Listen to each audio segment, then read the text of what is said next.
안녕하세요. 북사랑 카페에 오신 여러분들을 환영합니다. 오늘 제가 여러분들께 소개해 드릴 책은요. 세계사 최대한 쉽게 설명해 드립니다인데요. 특별히 이 책은 독일 최고의 역사 스토리텔러 만플레트 마이가 방대한 세계의 역사를 한 권의 책으로 압축해서 썼는데요. 최초의 인간의 역사부터 21세기까지의 역사를 간략하게나마 그 당시의 시대의 정신과 사회 과제들을 분석해 놓은 내용들을요, 총 56개의 목차로 나누어 놓았습니다. 거대한 주제들이 의미 있고 흥미진진하게 쓰여 있어서요, 이 책을 읽으시면 세계 역사의 전체의 윤곽을 바로 잡으실 수 있습니다. 그 중에서도 저는 신대륙의 발견과 미국이 어떻게 탄생하게 되었는지를 미국 편 파트 1 and 2를 통해 여러분들께 소개해 드리고자 하니 끝까지 영상을 지켜봐 주시길 바랍니다. 미국의 시작을 말하고자 할 때 신대륙이 발견된 당시 유럽 사회의 전반적인 상황을 알아둘 필요가 있는데요.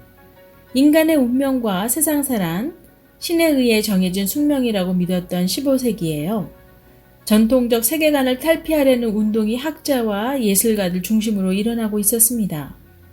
그것이 바로 르네상스였는데요. 르네상스는 부활, 새롭게 태어난다는 뜻의 프랑스어로요. 유럽 문화가 가장 풍성했던 이탈리아 피렌체와 베네치아에서 생겨났고요.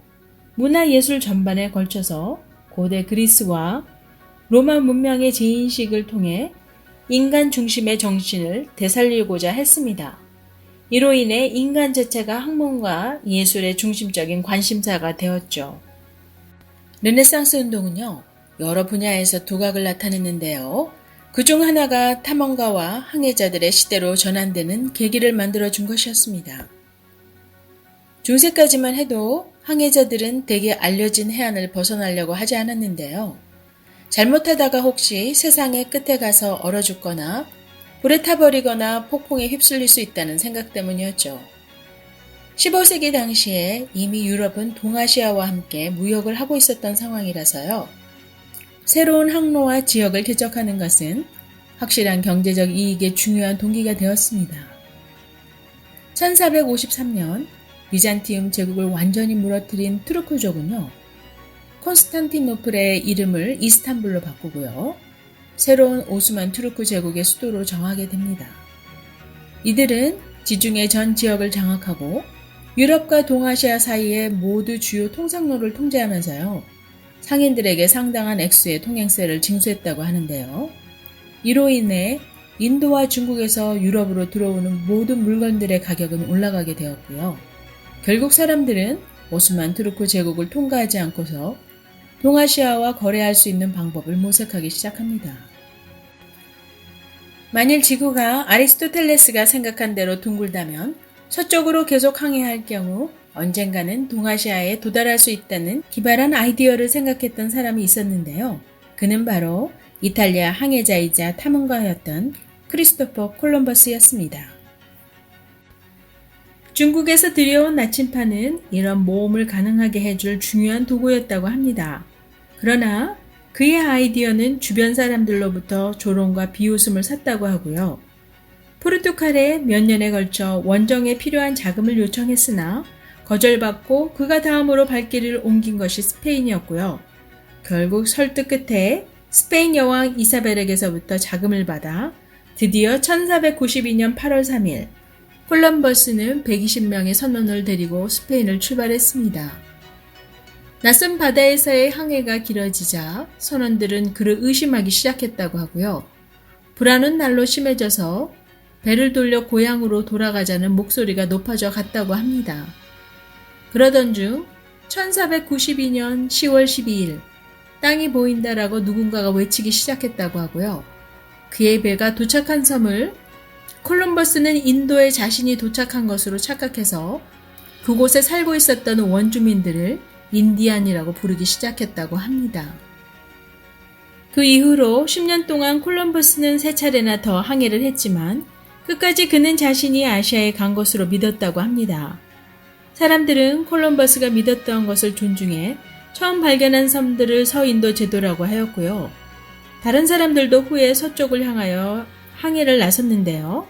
꼭 그들은 콜럼버스가 인도로 가는 새로운 항로를 발견한 것이 아닌 지금까지 알려지지 않는 새로운 대륙을 발견했다는 것을 알게 되었다고 합니다.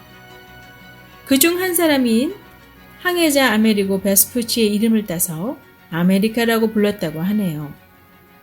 항해자들에 의해 발견된 신대륙에 이어 정복자들이 몰려들기 시작했는데요. 스페인과 포르투갈 사이에 결국 신대륙의 소유권을 둘러싸고 분쟁이 일어나자 교황까지 나서서 중재하기에 이르렀다고 합니다. 정복자들은 엄청난 보물을 손에 넣을 수 있다는 꿈에 부풀어서요. 그리스도교의 미덕을 모두 잊어버리고 무자비한 행위도 서슴지 않고 저질렀다고 합니다. 그 가운데서도 스페인의 기사 에르난 코르테스가 저지른 짓은 특히 잔인했다고 하는데요.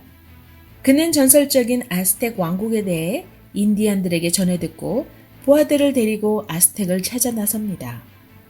인디안들은 그의 부대를 막으려고 했지만 한 번도 보지 못한 대포 한 방을 발사하는 것만으로도 인디안들은 기겁을 하고 도망갔다고 하고요. 막강한 힘을 가진 스페인 부대는 그들에게 신으로까지 보였다고 하네요. 결국 1522년 스페인 정복자들에 의해 아스텍 왕국은 무너지고 그 자리에 멕시코가 세워졌다고 합니다.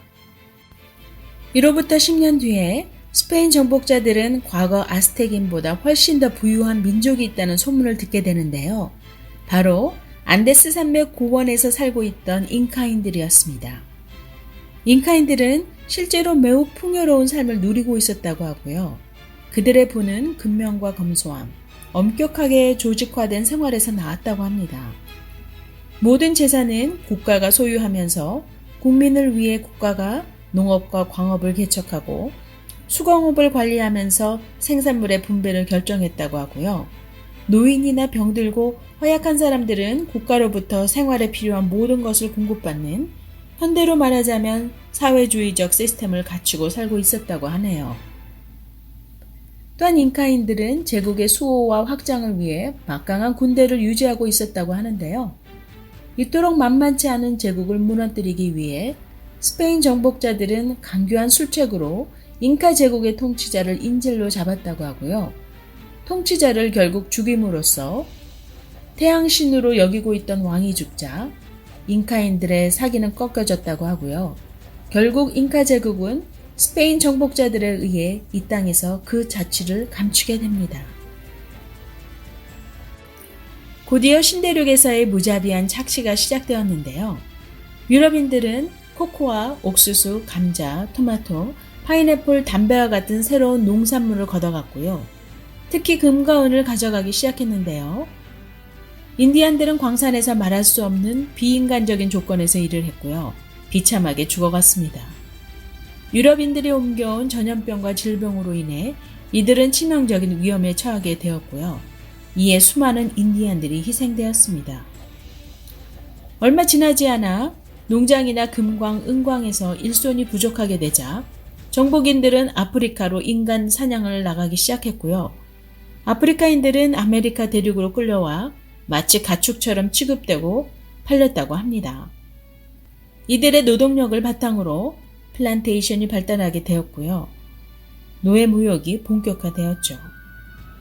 유럽의 중세의 어두운 터널을 지나 르네상스를 꽃피고 있을 무렵 정복자들은 남아메리카와 아프리카에서 이와 같이 가장 어두운 기록을 3개 남기고 말았습니다. 오늘 저는 여러분들과 함께 세계사 최대한 쉽게 설명해드립니다 중 미국편 파트 1을 리뷰해 보았는데요. 항해자들에 의해 신대륙이 발견되기 전 유럽의 상황과 발견 후 아메리카 대륙에는 어떤 변화가 있었는지를 간략하게 이야기해 보았습니다. 현재 미국에 살고 있는 한 사람으로서 이 땅에 제가 살기까지 과거에 이토록 참 많은 일이 있었구나 라고 생각하니 감회가 참 새로웠는데요. 미국편 파트 1에서는 이와 같이 신대륙 발견과 정복을 이야기해 드렸고요. 파트 2에서는 17세기에서 18세기의 정복자들을 넘어 더 나은 삶을 꿈꾸며 아메리카로 온 유럽 이민자들의 이야기를 해보고자 하니 미국편 파트 2도 기대해 주시고요. 많은 시청 바랍니다. 그럼 구독과 좋아요 잊지 마시고요. 다음 영상에서 뵐 때까지 안녕히 계세요.